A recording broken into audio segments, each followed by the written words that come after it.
没有啦。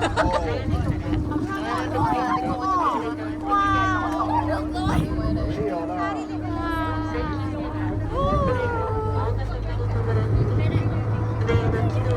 那个。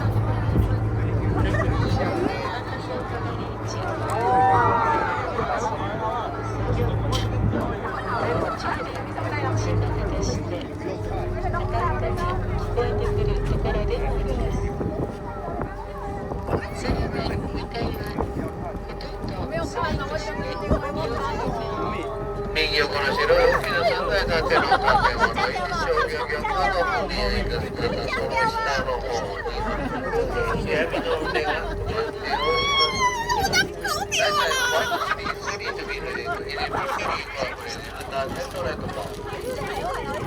ライターズは右手を入れた。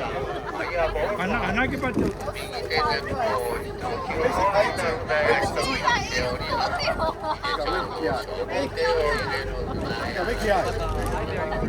免讲，到你自己等等。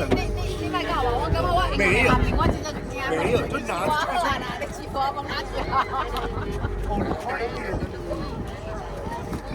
拿着。你不要再讲我，我不想玩，我真的不想玩。